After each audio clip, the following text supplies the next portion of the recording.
Okay, here we are, Mod 6, and we're going to be talking about how frames work and some information about topologies. This is kind of a fun lesson right here. So we're talking about here the network interface layer. And in the network interface layer, here are the different protocols that are associated with it. We're focusing on today a little bit of the Ethernet protocol. But this is kind of where we are. Just kind of keep in mind the difference between hubs and repeaters, which work on the physical layer 1, switches, which work on layer 2, and then routers, which work on the internet layer, layer 3. So make sure you understand that these different components work on different layers. So when we send a information over the internet, a packet, there's a couple different ways that we do it. One is called circuit switching, and the other is packet switching. They're both used, and they both have advantages and disadvantages to them. So when it comes to circuit switching, what this means is you are establishing a connection between one computer and another computer to send, say, an email, right? But with circuit switching, you've made that link through the different switches and routers, and you've kind of reserved that path for all the packets in that email. So the email you're sending, all packets go through the same path, through the same switches and routers to the end destination. That's what circuit switching is all about. It's used, they call it circuit switching because it was based on the old telephone technologies. So years ago, when we had, I want to make a phone call, if you ever watch an old movie from the 40s or 50s, even in the early 60s, right? You had an operator at a switchboard. And when you'd make a call, you talk to the operator, and the operator would physically pull a plug or a circuit from one connection to another, and that's how you made your phone call, right? It was through a human operator. So circuit switching works the same way without the human involvement. It says, hey, I'm going to go point to point, right? So this computer to this computer. And there's going to be a separate circuit created, and they're going to use it and they're going to terminate it. So it creates the circuit, the packets are sent through the circuit, and then that circuit is terminated, okay?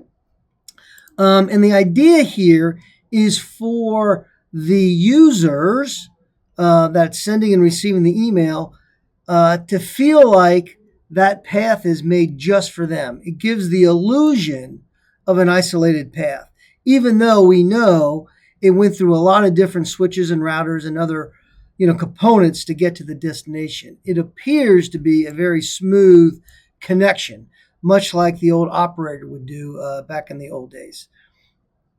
Okay, so those are the kind of the properties of a circuit switch connection.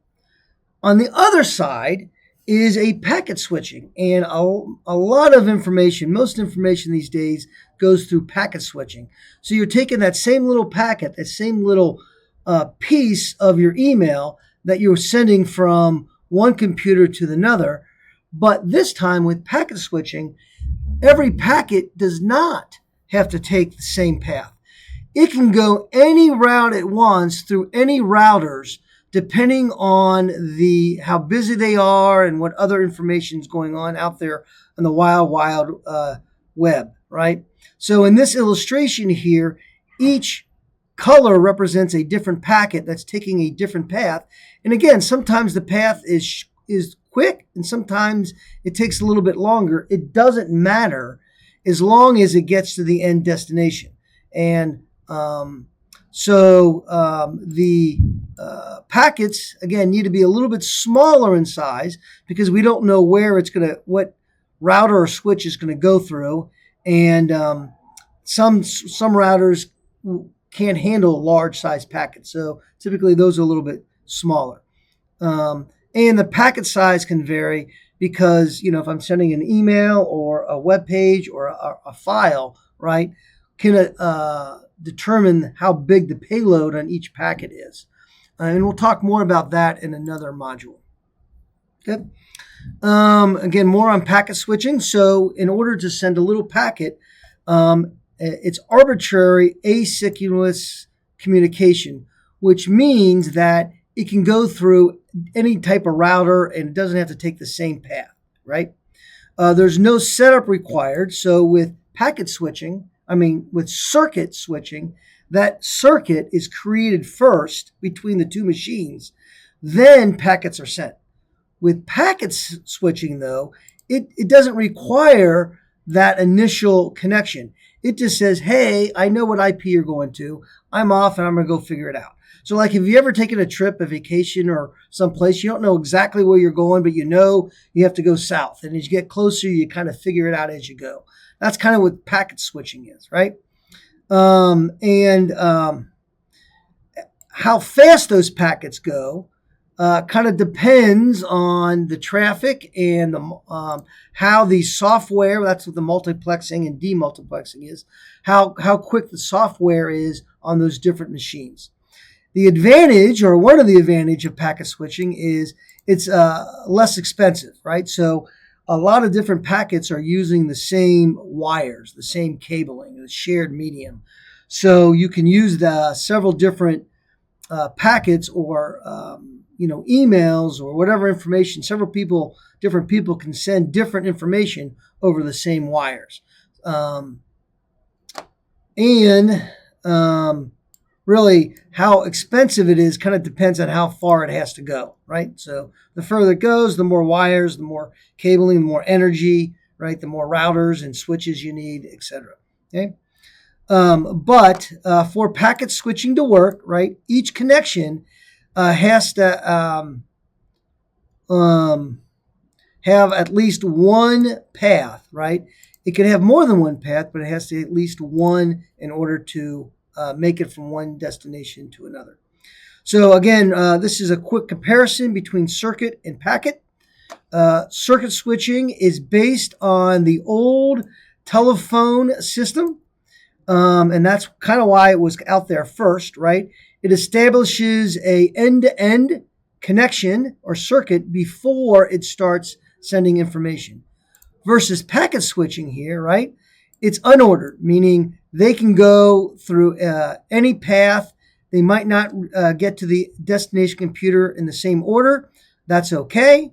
And most of what happens on the internet these days, most of the packets that we send is through packet switching because it's so much more flexible and faster than circuit. And it is a little bit cheaper again because we're sharing the mediums, right? We're sharing the wires and other cables and the modems and the routers and all the other equipment, right? Okay. But, again, down here, circuit switching is a little more reliable because it's kind of everything set up in advance, which makes packet switching a little less reliable because packets can run into each other and get lost, or a lot of things can go wrong with that method. So when we are talking about packet switching technology, right, we kind of classify which technology we're using based on the type of network we have. So we've got LAN, MANs, and WANs. And you can see down here the different sizes or different types of networks require different protocols and different standards. So that's kind of what this slide is kind of telling you. So now we're going to be looking at the format of the packet. When we send that little packet of information, that little piece of that email or web page or whatever it is, it has to go, all of them have to be created in the same form. So the routers and destination computers all understand kind of what's happening. So who sets up these standards? Who states what order the information is sent in? Well, the answer is these organizations right here. And they all play a part, and they all have focus on different aspects of the network connectivity. So if you look over here, move this over here real fast. Get this a little small and move this over here. There we go. So the IEEE really focuses on the standard for the physical layer and kind of into the network layer, right? Network interface. The World Wide Web Consortium, right, really focuses on the application layer. So this is your HTTP and whatnot. And then this organization, the Internet Engineering Task Force, which we really not have talked much about, but it's another international organization that sets the standards for the transport layer and the internet layer. So again, these organizations say, hey, if you're going to send something, this is how you have to send it. Okay? So what does that look like? Let's go down here. So when we're looking at, say, layer 2, right? So layer 2 is a network interface layer, right? Layer 2 is kind of broken up into two different parts. Part of it really works and interacts with layer 3, the internet layer, and this is the IP addressing. And then part of it also is responsible for interacting with the physical layer. So this is where it takes the MAC address and in the entire frame and converts it to the ones and zeros and puts it out either through electrical signals or radio signals or whatever it is on the physical layer. So this layer 2 is kind of divided into two different kind of sublayers that interact with the layer above and below. And here are the standards. This 802 standard is the standard for Ethernet, which, I don't know, 95% of the networks out there all use Ethernet, which is, again, right here. This is the wired version of Ethernet, which, again, 802.3, 70% of the people or the networks use Ethernet, this Ethernet standard. A lot of them also use 802.11, which is the wireless Wi-Fi standard. Here are kind of all the wireless 802.11 standards. These first ones are kind of old. You don't see them much anymore. Right now, if you were to go to buy a wireless router, say for your home, you would want to make sure it's 802.11 AC or 802.11 AX. These are the latest standards out there. You can also see here 802.15 is a wireless standard for Ethernet that really is for personal use, right? This is your Bluetooth that you guys use all the time. Zigbee is a standard that's going to be used for the Internet of Things. A lot of the components in your home that will be talking to each other, if not now, in the future, we'll use this Zigbee standard. Okay, so when you create an internet or a network, you have to kind of organize the devices, the computers, and then you have to connect them with wires. Well, how do you do that? Well, there's some options for that. And here are the different topologies. So a topology just means how is it organized, right? And so if I zoom in here, here's another way to look at it. We have a bus topology, and they call it a bus topology because all these computers are off one line. So there's one line here that all these computers are connected to, sort of like bus stops. So a packet will go in here, and then it'll go to the next one and check in here, and go to the next one and check in, just like a bus is going down the street. So that's why they call it the bus topology. Star, there is a hub or a switch in the middle that all computers connect to. So you can kind of look, and kind of creates a look of a star topology. A ring topology is there's nothing in the middle, and they are all connected, but there is a circle. So in a bus topology, they're not, the end and the beginning are not necessarily connected together, but in a ring topology, they are. It creates a circle. Tree topology, you can see kind of how each device is kind of connected to another. So it looks like a tree. Mesh is, if you think of a net or a net meshing, right? You've heard that term. That means every computer is directly connected to every other computer. So there's nothing in the middle. There's no one line that everything's connected to. Every computer is connected to every other computer.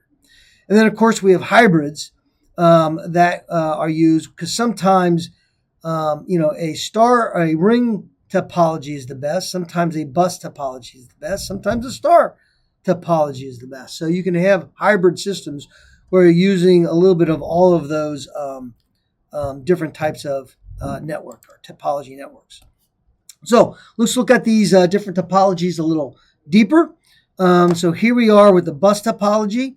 The advantage requires less cabling than a star topology. You just need one long cable that's connected to. The problem with that is, well, there's a couple of problems with that. If something goes wrong with this main cord, this main cable, it goes down or whatever, then the entire network goes down. And that's not good, right? Having a single point of failure for an entire network would be bad. I will also mention this: each end of the line here, the bus network, has to be terminated, because when, say, this computer here sends a broadcast message out that goes to all of the computers, it goes all over the computers, and then once it gets to the end of the line, it kind of bounces off and it goes back to all the computers again. So you can see very easily as packets are being sent out, and if it doesn't find what it's looking for, it comes to the end, so like a dead end or a cul-de-sac on your street, it turns around and goes back the other way. It could create a tremendous amount of traffic. So you have to put terminators on the end of these wires, and the terminator does it absorbs that packet. So think of it as, at the end of a runway taking off, if a plane doesn't take off, it'll run into a barrier and stops the plane. So that kind of what happens here. There's a little terminator there that stops the packet, kills the packet, so it doesn't create a broadcast storm. That's bus topology. Ring topology, again, they're all connected together in a circle. It's really good, or not really good, but it's typically good for really small networks. So maybe if you have a really small office with 4 employees or whatnot. Again, the disadvantage is, since they're all connected to the same wire, if this wire gets broken in any one place, the entire network goes down. When it sends something, when one computer sends something out, the packet, or they call it a token, right, goes around the circle. And if I recall correctly, it goes around clockwise. So if this computer sends something out that wants to go over here, it first goes to this computer. This computer says, nope, that's not me. It goes to here.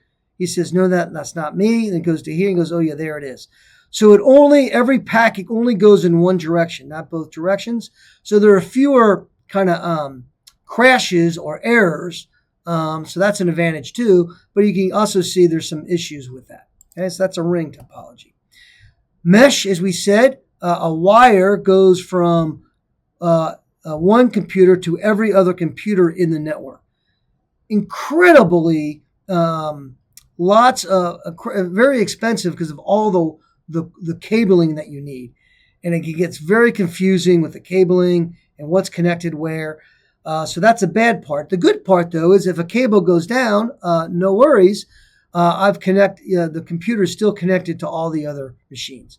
But in this situation here, we've got 4 machines, just 4, but we have 6 cables. So you can see how that can cause problems going down the line. A lot of like peer-to-peer networks, a lot of things you do online where you're sharing files, it's actually kind of a mesh topology, right?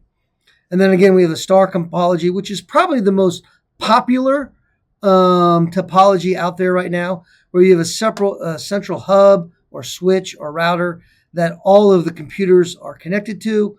So this computer sends a message out. That message then can go to all the other ones. If one of the cables fail, well, that computer's offline, but the rest of the network is fine. The problem is, if this hub or switch or router in the middle, if that fails, then yeah, the entire network goes down, or at least that subnet kind of goes down. And here's another example of a star topology.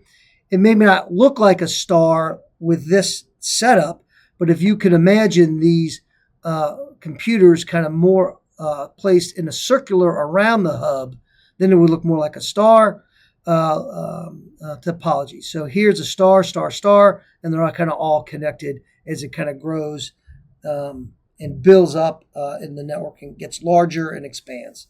So there's a couple different star options for you. There are reasons where in some networks you might want to use a hybrid where you incorporate a star, a bus, and a ring topology. And it just kind of helps depending on the situation that you have in any particular network, right? And it gives it a little, what do you call it? Repeats the information. So if one hub goes down or if one cable goes down, the whole network does not go down. Okay, so let's now we're switching gears here, and the question is, how does that packet move, right? And so we're looking at a IEEE standard that's created it, but they've created a MAC address as the standard. Even though the IEEE has created the standard, it does not assign MAC addresses. The manufacturer of the MAC address, right, actually, or the NIC card, right, because MAC addresses are assigned to NIC cards. So here's a different type of, every device on the internet or on the network has to have some type of network interface card. They can be wired or they can be wireless. These little things here might plug into your laptop, all right, as a mobile device. So each one of these network cards, and you could have more than one network card on a device. So like most laptops have a wired network card and a wireless network card, depending on what you want to use. Both network cards have to have a MAC address, a different MAC address associated with it, right? So you could have several different MAC addresses on any one particular device. Okay. And so kind of look at a little deeper dive into MAC addresses. MAC addresses are a 48-bit address, right, that is created by the manufacturer. It has to be unique. So we've talked about IP addresses, and it is possible for two IP addresses to be on two different computers in the world, but you can't have the same IP address on two different computers in the same network. With MAC addresses, everything is totally independent. And so I'd like you to kind of pause the video and find out what your MAC address is. If you follow these instructions here, you can do that, and it'll come up with this information. Physical address is another name for a MAC address. If you notice, it's written in hex. If you notice this right here, I have one media that's disconnected. So this is probably my wired NIC card, because I'm using wireless. And then here's my wireless network card, and there's the MAC address for it. You can use your command prompt. If you pull up your command prompt, hang on, let me move this back here. Whoops, hang on, let me move this back. Here we go. And type in get MAC. It'll tell you what your MAC address is. So here's my command prompt. Get MAC, no spaces. And then here we go. Again, this media that says it's disconnected, that's my hardware. That's my wired NIC card, and this is my wireless one. Okay. So go ahead and pause the video, kind of check that out, and then come back and we'll move on. Okay. So with the MAC address, now that you've looked at it, it is written in hex, and the first part, the first 3 bytes, are represent the vendor name or the manufacturer name, right? So a lot of MAC addresses will start off with the same 3 bytes. So in this example right here, 84C5A6, if you go to this website and you type it in, it'll tell you who manufactured that NIC card. So in this case, this NIC card was manufactured by Intel. So the IEEE assigns each vendor or manufacturer the first 3 bytes.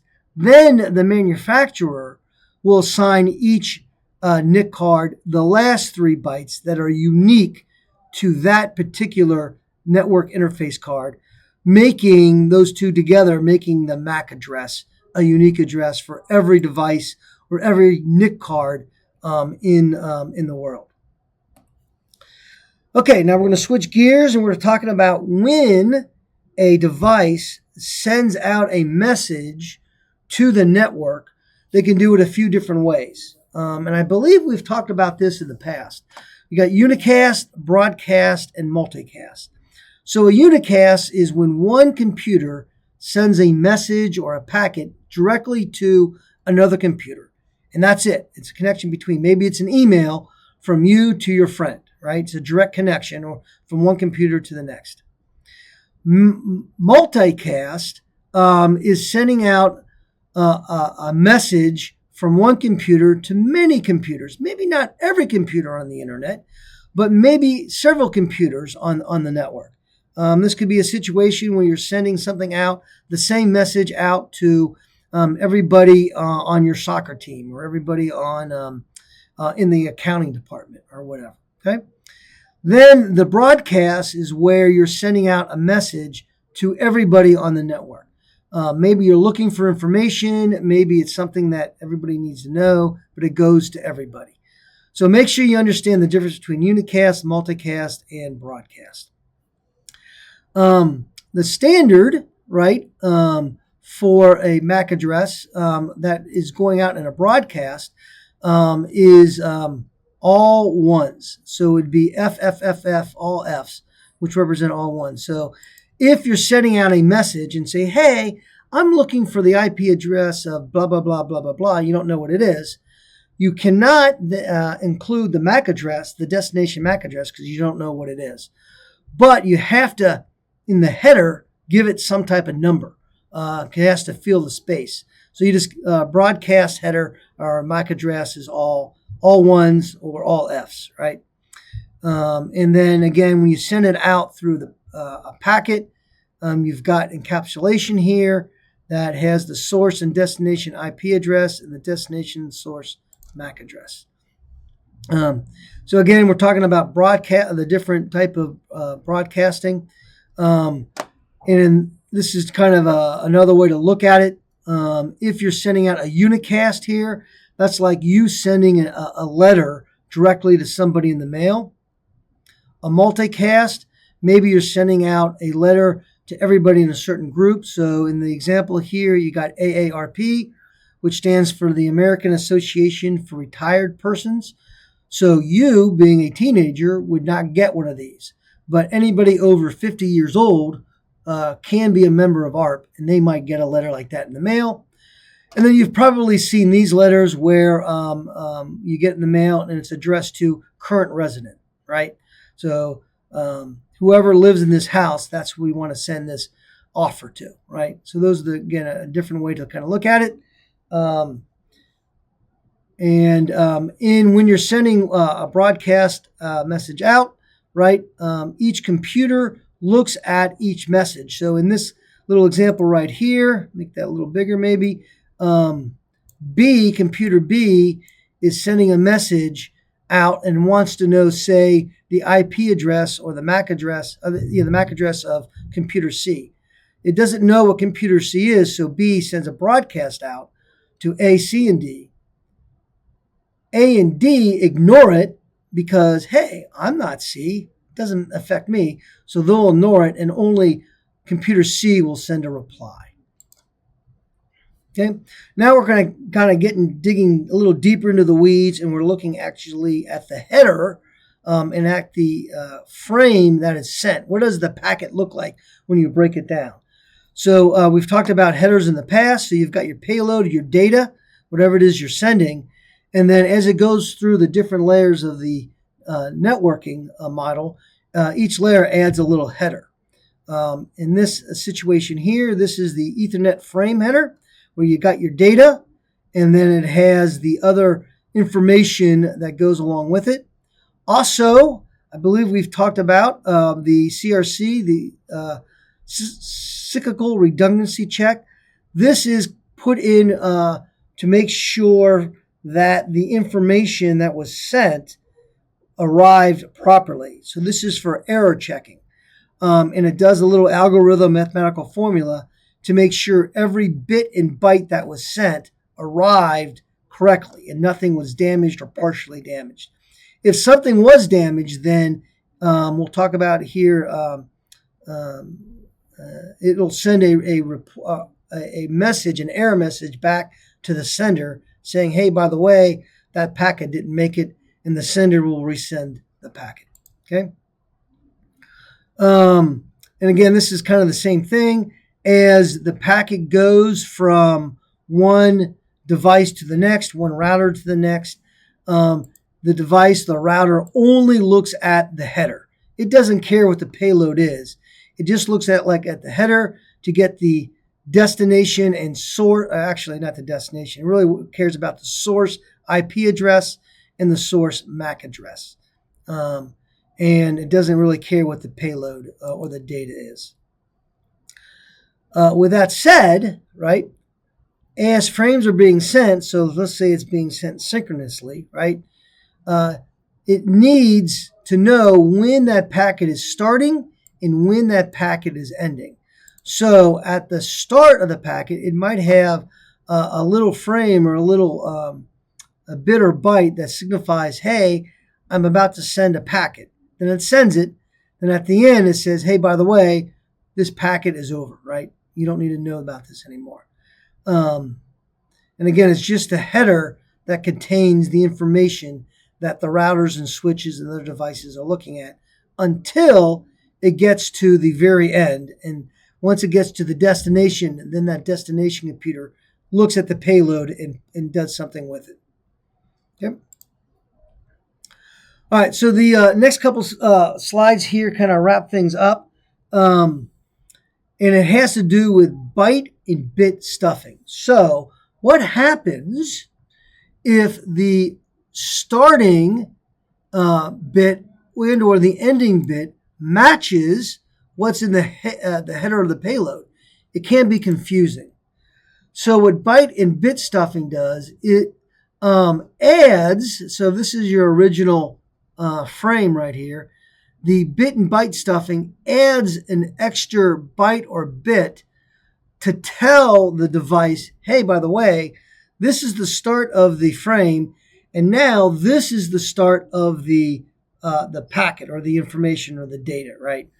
So that is what byte and bit stuffing does. It adds an extra frame or extra code so the device that's reading it knows the difference between a header, a payload, and a start of field or termination. Okay, and again, this kind of says the same thing. The start of header and end termination is used, right? So it understands the difference between the header and the payload. And again, this is just kind of the number or the code it puts in the header that says what it does. Again, this is kind of the same information. This is all you really need to know about byte and bit stuffing. Once a byte stuffing has been performed, then neither the start header or the termination will appear in the payload. It will be separate. It knows, how it's split up. Okay. So that's the information. And make sure when you're reviewing this, you're preparing for the test. Here's a little hint. Make sure to review the binary and hex conversion that is part of this test. They kind of put it in there to make sure you know it and remember it, because in the next couple modules, you'll be using a lot more binary and hex numbers as we talk about IP addresses and MAC addresses, okay? And you'll be doing some of that with the lab that we'll be doing in class, okay? And this last slide here is just kind of a summary of the different types of topologies. And here is an example of packet switching. Here is circuit switching. Here are the different techniques that we talked about. And then if you scroll over here, here are the different organizations that work with the different layers on the internet. All right. As always, if you have any questions, come and see me and we'll work it through.